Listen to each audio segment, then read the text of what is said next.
What is going on, everybody? It's your boy Patman here, and it is the season of leaks for E3. Supposedly, Microsoft's press conference has been leaked on NeoGAF by somebody called Brawldeer. I hope I'm pronouncing that right, but who really cares? You guys came here to listen to those details. As far as the format for this video, we're going to go over this leak, and then I'm going to add some of my predictions in there at the end so that we can go back and see after E3 if I got anything right. And of course, my sources will be down in the description below because I believe in integrity on my channel and bringing you guys truthful information. Remember, this is all rumors, this is all speculation, so take it with a pinch of salt. Now, this leak was actually broken up into 3 sections. Things that he said were actually going to happen, things that had a high probability of happening, and things that had a low probability of happening. First things up, the things that are definitely going to happen according to this leak. Number 1 being Halo Infinite getting a new trailer with a holiday 2020 release date. Now, I told you guys it wasn't going to come out in 2019, so this lines up with everything that we've believed so far, but notice it doesn't say gameplay trailer, and that's what worries me. I think we will get a gameplay trailer because they said they're going to blow our minds at E3 this year with Halo, that there's going to be a lot of shocking stuff, and a CGI trailer just isn't going to blow our minds, so I'm going to go ahead with the prediction and say that it's going to be an actual gameplay trailer. Next is Gears 5 with a full gameplay reveal and a September release date, which lines up with that leak that happened recently saying that Gears would release in September, along with that box art leak that I didn't really like that much, but who really cares because I'll be getting it on Game Pass anyways, the best deal in gaming. Next would be Gears Tactics with a new trailer and a release date. Then Ori and the Will of the Wisp.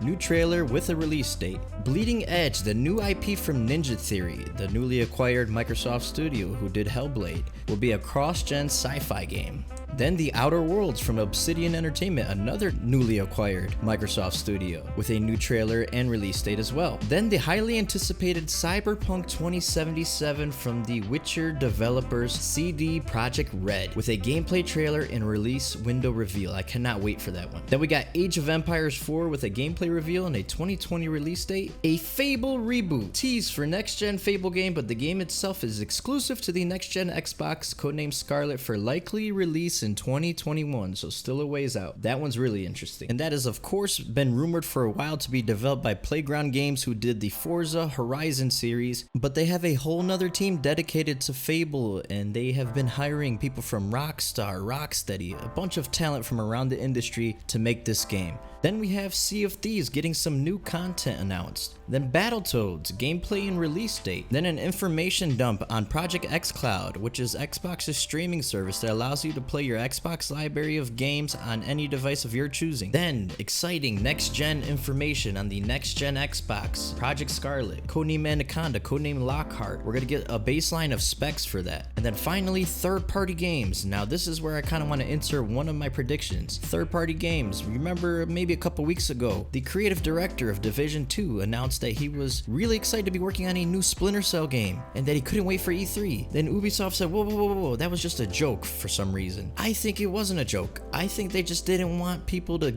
have that surprise ruin, and at E3 they'd be like, surprise everybody! We got a new Splinter Cell game coming for you. We know you guys want this. That's my prediction. Now, Xbox and Splinter Cell have had a great relationship in the past. It won't be an exclusive game to the Xbox, but it'd be nice to show it on the Xbox stage for nostalgia purposes. Now we're moving on to the high chance of happening at the press conference section of this leak. First and foremost being an exciting announcement of a new MechAssault game. That's right, MechAssault, something that was back on the original Xbox, a great game. The last one came out all the way back in 2004. It's been 15 years. It was released by Day One Studios, who is no longer, but they are now called Wargaming. They make the World of Tanks game, and that was made back in 2014, so they could have been working on something this whole time. So if this is true, we might see a new MechAssault game from Wargaming, or who knows, could be a totally different studio. We'll see. Next, we have a new entry in the acclaimed Forza Motorsport series, a tease for a next-gen version developed by Turn 10 Studios, and then a new Capcom game, rumored to be Resident Evil 3, a remake of that, or maybe even a new Dino Crisis game, which I've never really played Dino Crisis, so I don't know what to think about that. Then there is talk about emphasis on more Japanese developed games, which brings me to my next point. A new leak came out today about From Software, the developers of the Dark Souls series, Bloodborne, Sekiro, and Demon Souls. They're supposed to be working on a game with George R.R. Martin, the creator and author of the Game of Thrones series of books, of Song of Ice and Fire. He confirmed on his personal blog that he had been consulting on a video game out of Japan, and multiple sources have confirmed that is a Norse mythology game called Great Rune, and is considered to be the true successor to the Dark Souls games, but it will bring about some drastic changes to the formula. Sounds pretty exciting if you ask me. And finally, we have the things that have a very small chance of happening according to this leak, and that is a next-gen Rare game, their second project, a Perfect Dark reboot, reportedly in development at Delayla Studios with Rare supervising on that project. And then finally, some new Xbox Game Studios acquisitions, a possible purchase of IO Interactive, who did the Hitman series, Asobo, who did A Plague's Tale, which is supposed to be a great game, and Relic Entertainment. And finally, to cap off this video, I want to have a little bit of fun and make two bold predictions that are more just wishful thinking. One being a dormant IP that is Rare's